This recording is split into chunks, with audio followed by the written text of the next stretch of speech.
They missed all our good political conversation. Yeah, it was riveting. Riveting.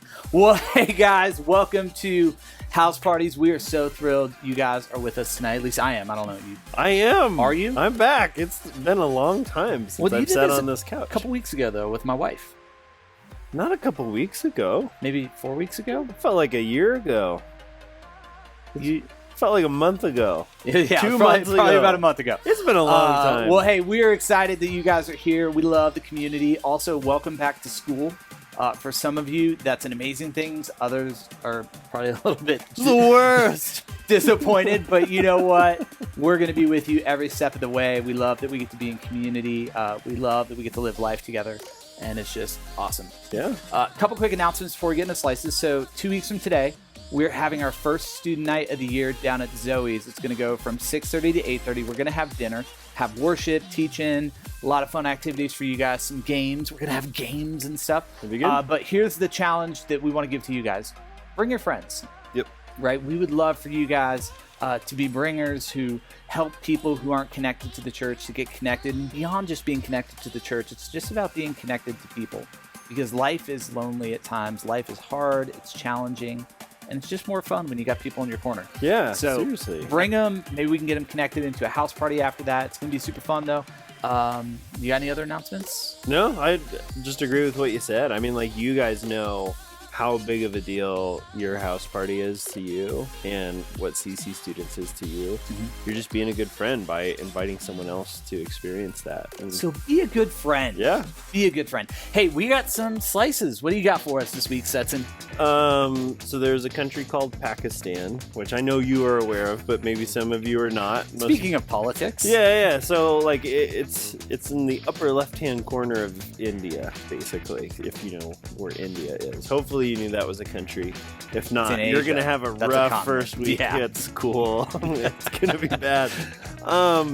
So Pakistan has a lot of terrorism, and they're just really going for it right now. Yeah, their counterterrorism force started utilizing a new tool to better combat terrorism. Can I guess what it is? Sure. Cows. No. Donkeys. No. Maybe the exact opposite of donkeys. Roller skates. Roller skates? Yeah. Yeah, their counterterrorism unit, like the boots on the ground, like actually in like the streets and market squares, they've got roller skates because they found that they can like pursue people a lot faster. So. But couldn't the people they're pursuing just like throw a stick behind them? Like, have you seen that movie? What is it? Big Daddy with Adam Sandler, where they had like roller skating, and they would just go and throw the stick right in front of him, and he would eat it. Here's the thing: in most of Pakistan, they probably don't even need to because their infrastructure is so bad. Most of their streets have tons of potholes. So it's just like, I cannot wait to see the YouTube videos of these guys. Like some of them, like there are some videos, and it's like, wow, like they're actually training with this, and this is pretty cool, but. Like, they say, like, they can hang on to cars going 75 miles an hour, and, like... How good are their roller skates? Pretty freaking good, but, can you imagine having someone hanging onto your car and you pass a pothole? I mean, honestly, like, have you seen Paul Blart Mall Cop? No. All right, so he's like a mall cop, and nobody takes him seriously. And when I was in high school and I got in trouble at the mall, like, I would never take him seriously because they're glorified security riding around on little mopeds. Yep. Like, I feel like if I were a bad guy being pursued by the counterterrorism unit in Pakistan, like, I would have such a hard time taking them seriously because I would just have that mall cop imagery in my head. Be like, oh, okay, that's really cute, sir. What if they had a gun, though? Just throw a stick in front of them. Like, they've got, like, an automatic weapon and roller That's skates. even worse. They're, like, going 75 miles an hour holding onto a car shooting a gun. Who thought this was a good idea? So epic. That's so epic. Well, okay, so that's a really good slice. Mine kind of fails in comparison. Mine actually is on the theme of school, right? It's back to school week. Yep. So most of you guys, in your free time, you are reading, hanging out with friends, going to the mall, just doing fun. You think most of them are spending their free time reading? Well, some of them are. Some of them. Yeah, that's right. That's why I gave options, right? Okay, some are doing this, you're doing other stuff, sports, athletics. Sorry. Well, there are a couple kids in Frisco, Texas who decided to come up with a more creative way to utilize their free time when they're not in school. Their dad was obsessed with this thing called cryptocurrency and Bitcoin. You guys have probably heard about it. And so he taught them to mine Ethereum, which is a type of crypto coin. Okay. And this brother-sister combo, one of them is 8, one is 14, are now making $32,000 a month in their spare time with these computers they've built to mine Ethereum. Crazy. So if you guys need to save up money for college, I'm sure you could Google how to build a computer that will mine cryptocurrency, which I don't even know what cryptocurrency is, by the way. It like exists in the Ethernet. It's weird. I don't get it. Anyways, congratulations to these kids for being hustlers and making a lot of money. I thought that was kind of cool. So if anybody tells you that your hobbies are dumb, just find somebody who's going to pay you a lot of money to do it. Yeah. And you can go make more than your parents in 2 months. I mean, if you think about it, why are like physical dollar bills worth anything? Because I can hold it. Like $100 bill, like it's just paper. Well, How mad we've would you just be? decided How that it's mad would 100. you be if you had like $10,000 in money just sitting here and you were going to go buy something and I just lit it on fire? Like, there's no way to get it back. I would be mad. Yeah. I would be quite mad. There's no way to get it back. It's like you can't get a refund. You can't go to the bank and be like, hey, someone burned my money. It's like just gone. But what if there's like an EMP and it erased everybody's bank data? That would actually be really cool. I'd be pretty happy about that. Like, what? My student loans, my house payment, gone. I already paid this off, right? Yeah. Yeah. All right. Well, that's going to do it for Slices. We are going to move back into our conversation we've been having about the book of Galatians. Yeah. In Galatians, it's this letter that Paul wrote to a church in the city of Galatia, but really he actually wrote it to all the churches that were really out in that area. And the hope is that Paul could encourage them, build them up, and help them figure out what does it mean to follow Jesus? What does that look like? What are some of the things that are maybe stumbling blocks to them, and how can they overcome them? Yep. So the last couple of weeks, we've gone through chapters 1 and 2. Cool. Which has been super cool. And today we're going to be diving into chapter 3. So if you got your Bibles, go ahead and pull that out. Our hope is not that Stetson and I would answer every question that you guys have about this. Right. You keep touching my knee. Well, your knee is coming into my space. The line is right here. Look, you're crossing Stop the touching line. my knee. Then don't cross the line. Look at if you guys see that. I'm going to move this here so you guys can see this. Stop showing His people my line knees. is on my side of the couch. It was. I did this. It was touching. Anyways, our hope is that this is just really the beginning of a conversation for you guys that you can continue in your groups. Thank you for giving me my space. There. Touch the plant, not my knee.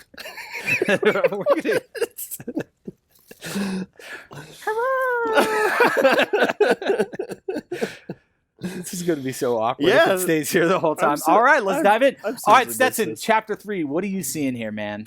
Man, I read this beforehand and it kind of broke my brain. I feel like this is dense. Yep. Okay, I'll just read maybe 2 or 3 verses. Yeah, And we don't need to read it We all. can start there. Okay. You foolish Galatians. This is verse 1, by the way. Yep. Who has bewitched you? Before your very eyes, Jesus Christ was clearly portrayed as crucified. I would like to learn just one thing from you, he said with no sarcasm in his voice at all. Did you receive the Spirit by the works of the law or by believing what you heard? Are you so foolish? After beginning by means of the Spirit, are you now trying to finish by means of the flesh?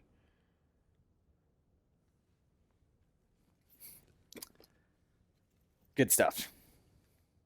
All right, have fun in your house parties. Yeah. So I've been gone a few weeks. Mhm. Like, what's the context of what's going on here? Yeah, so that's always a really good thing to start with. So Paul was talking to a group of Christians who were kind of like this hodgepodge of people, right? They were the Gentile people who were people who were not a part of the Jewish nation at that time, right? They weren't Israelites. But then you also had like these Israelites who were a part of the church, right? And what had happened is like when Jesus left the earth, initially Christianity was just really kind of contained within the Jewish people. And so the Jewish people, they still had all these laws and all these rituals and things that they had to do in order to be made right with God, right? It was like, all right, I've got to, I've got to practice the Sabbath. I've got to keep myself ritually clean. I've got to obey all 613 commandments that are in the Old Testament. But when things began to move outside of the Jewish nation, right, when like these foreigners actually started coming to Jesus because of the ministry of Paul, who was preaching you're saved by faith, not by works, it introduced like this whole new group of people to the church who had no context for understanding anything about Jewish customs or traditions or rituals or rules or laws. Right. So as you can imagine, when you've got two people groups coming together, it can create a very interesting situation. And at first it can be this like really beautiful, amazing thing. Sure. But as time goes on, suddenly some of those old ways that we lived start to creep back into it. Yep. And what was happening here in the church in Galatia is that you had this group, Jewish group of Christians who was looking at these Gentiles, right, these foreign Christians, and saying, hey, if you're going to be right with God, if he is going to love you, if he is going to accept you into his family, you've actually got to start obeying all of these laws and these rituals and these customs and these practices that we've had, right? So in essence, what the Jewish Christians were saying is this, is that you're saved by faith, yes, but you're also saved by works. You're saved by what you do. Do you think Paul has a problem with that? It seems like it. Yeah. He's getting a little saucy. He is. And why is that? Well, I think, well, for one, like he's experienced a lot of things himself, and he doesn't want that getting in the way of what others could experience. And two, I mean, he, like you said, people are probably being really, really passionate about this, like, hey, you got to follow the rules type of thing. Yeah. And like he's going against like millennia of tradition, and so he probably can't be gentle about it, so he has to hit it head on. Well, yeah, and it kind of even got to the point in this church in Galatia where like people were being rejected from being in community and being in fellowship if they wouldn't follow all these rules, right? Because the Jewish people, like they were still the ones who had the power, right? So if you were a Gentile in this particular type of community, like you were the one who was on the outside. And so it almost became this kind of like oppressive thing that separated rather than united. Yeah. And Paul's just going like, guys, like it's not about what you do. It's about what you believe. It's about what's been done for you. And I love a little bit later on here in the next several verses, he like really starts to reinforce this by talking about Abraham. Yeah. He goes like, all right, guys, like, and I'm not going to read it all, but it's verses like 6 through 14. You guys can read these in your house party. But like what he wants to help the church see is that like from the very beginning, the thing that saves people, it's not works, it's faith, right? So he goes back to this guy, Abraham. Abraham, you can read about him in like Genesis 12, 13, 14, and the next couple chapters. But Abraham was like the first man that God showed up to and said, hey, I've got a plan for you. Yep. I'm gonna use you to be a blessing to the whole world, right? And what the Bible tells us that Abraham believed God and it was credited to him as righteousness, right? So like he had faith. And the funny thing is like the law that the Jewish people loved and like gave their lives to, that didn't come until later with Moses in the book of Exodus. Right. And so what Paul is saying, like he's trying to make this case is like, look, the first covenant that was ever made, right? The first promise that God ever made, the first time that God actually stepped in to save somebody and say, I choose you, it happened before the law ever even existed. Right. There was no Bible. Yeah, there was no around. There was no Bible. There was no law. There was like none of this stuff that the Jewish people devoted themselves to. And yet God still chose Abraham. God still loved Abraham, and God still saved Abraham. And so what Paul is doing here in these next few verses is like, all right, cool, guys. Like the law is great, but do you know what's more important than the law? This thing that God did with Abraham. The way that God saved Abraham by faith. It wasn't by works. It wasn't by the law. And so if that thing is older, you know what it has more of? Authority. And that's super huge. And please hear me when I say this, like Paul isn't saying that some of the things that we find in the Bible aren't important. Like he's not saying like, oh, 10 Commandments, check it out. It doesn't really matter, right? You know? But what he is saying is this, is that fundamentally the most important thing for us, it's not living the way that we're supposed to live, thinking that that's the thing that's going to save us. Right, for sure. Yeah, it's not. like he goes on to say, like, man, I think it's farther down. Like, honestly, so I rarely do this, and you guys may have never heard this before, but after reading this was just so heady. Like, I felt like I was reading a document from like a couple of lawyers. I actually went to the Message version, which is so good. Yeah, for like sometimes he just kind of if you don't know the Message, it's like there's this guy named Eugene Peterson, and he wrote this really beautiful like poetic paraphrase of kind of how he understands the Bible. It's not really a version of the Bible, but it's really, really helpful. And in this one, like he got like really detailed and really helped it out. And some of the things that he started teasing out was just like, man, I'm trying to like find the verses that it was in where it talks about, it's like, okay, if the Bible is not what saves us, and it's this promise, like rooted in faith from that guy Abraham, like what is the Bible for? What is the law for? And it's basically like it like safeguards us, like it gives us kind of like this moral code that kind of shows us the heart of who God is and what he does, and gives us kind of like these boundaries for his people to like experience life. And for the people at the time, it like kind of held onto them as kind of like a temporary guardian, like a babysitter until parents come back, you know, and like Jesus showed up. And yeah, that's just like wild. Yeah, now that this faith has come, this is verse 25. We are no longer under a guardian, which like begs an interesting question. It's like, okay, if the Bible isn't our guardian anymore, like if we're living in the time after Jesus came back, what is the Bible for today? Yeah. I mean, in a lot of ways, it still acts as a really good guide, right? It still gives a lot of direction. For sure. It gives us maybe a vision of what our life could look like and should look like. But at the end of the day, it's not like, all right, so Paul says here you shouldn't wear clothes that are comprised of two different types of materials. Sure. Otherwise you get stoned, right? But that's what the Jewish law says. It's like, that is like a sin. Yeah. It's like, okay, so we're not under that anymore. And we'll talk about this later, right? The whole difference between like moral law and then cultural law and ceremonial law. But Paul here, he's trying to help the people he's talking to break free from this prison of religion that they've created for themselves. I mean, that's really, if I were to sum up chapter 3, that's all it's about in my mind. It's like, and look, Paul could have written this in a different way and spoken directly to us as Western Christians just as much, right? Because we are so guilty of doing this same thing. It just looks a little bit different, right? You know, I grew up around a lot of kids who are part of the homeschool culture, and I think there's a lot of really beautiful things in that. But like, for them, it was like, what, you listen to to secular music?